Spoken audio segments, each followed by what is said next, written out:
Hi guys! So as you probably know, some Overwatch users have brought to question whether or not Marvel Rivals is a direct copy of its predecessor. This has been even to the point of one of the Overwatch developers creating a, well, snarky tweet. I have seen some similarities between the characters of Overwatch and Marvel Rivals. For example, we do have Adam Warlock and Mercy with their resurrection abilities. Now, on the surface level, I can understand why some would say that these characters are similar. However, when I started playing them, you begin to realize they aren't that similar at all. Widowmaker, for example, had a grappling hook, whereas Black Widow has a super jump. Then you have Star-Lord, who can fly in the air, whilst Tracer just teleports around in quick blasts. Now, these minor ability differences may not seem justifiable to call the new Marvel characters different. However, the designs are also starkly different.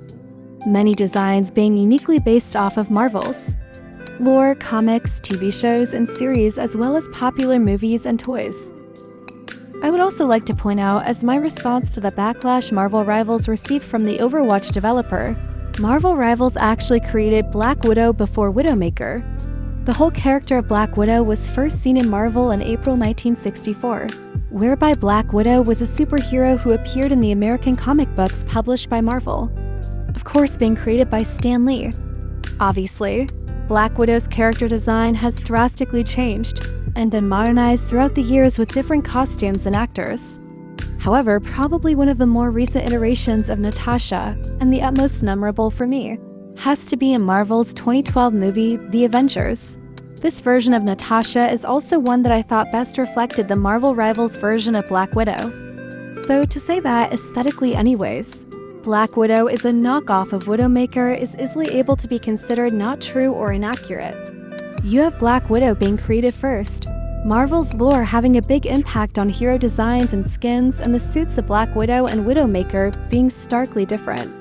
I believe it is almost completely untrue to say the characters are aesthetically the same. Now I know I've been lingering on Black Widow and Widowmaker, and this segment of my yapathon might seem petty.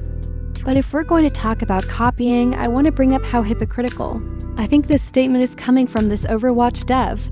Now firstly, I want to say I am someone who adores both the character designs of Marvel and Overwatch. Well, at least for the most part. There definitely are some nuances. I think there's both a variety and depth to each lore for their respective times of being developed and their existence. Obviously, with Marvel having a huge advantage with being developed and worked on for far longer than Overwatch. However, this doesn't mean I can ignore the completely hypocritical statement produced by this developer. I mean, to begin with the complete hypocrisy, the plagiarism-like accusations is kinda laughable when you consider how similar Widowmaker's lore is to Black Widow's. And this isn't a criticism of Widowmaker's backstory at all. It's a deeply twisted and captivating story to me, like Natasha's backstory. And the stories do have their nuances. They are definitely not completely the same. But there are some similarities between Widowmaker's torture with being a test subject and Black Widow's experiences in the Red Room. Both were deeply saddening to read and interpret, and both contained ideologies of turning people into soldiers and removing humanity to an extent. For example, Black Widow's sterility arguably took an aspect of her rightful humanity away to become an assassin. Plus, the complete abolishment of Widowmaker's emotional abilities once again removed that aspect of humanity within her. Anyways, I suppose my whole point boils down to, if people are going to call the Marvel Rivals agents similar to Overwatch, then realistically Overwatch actually copied Marvel, or at least drew inspiration from them in one way or another. And honestly, I really didn't care if Marvel's agents were at all similar playstyle-wise to Overwatch.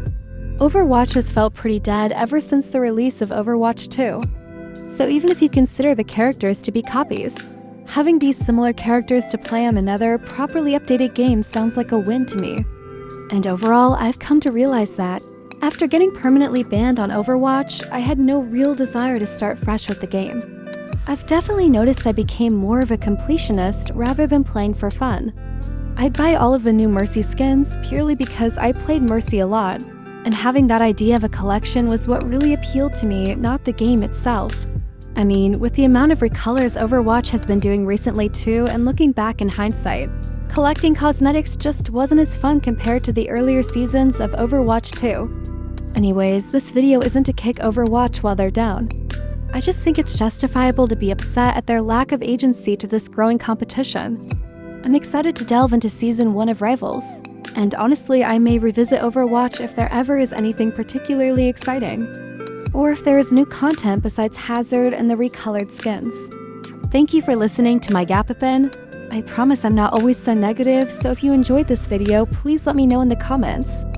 I'm also open to criticism, but please keep things respectful. If there are any inaccuracies or points you think I missed, feel free to discuss in the comments. Thanks for watching, bye!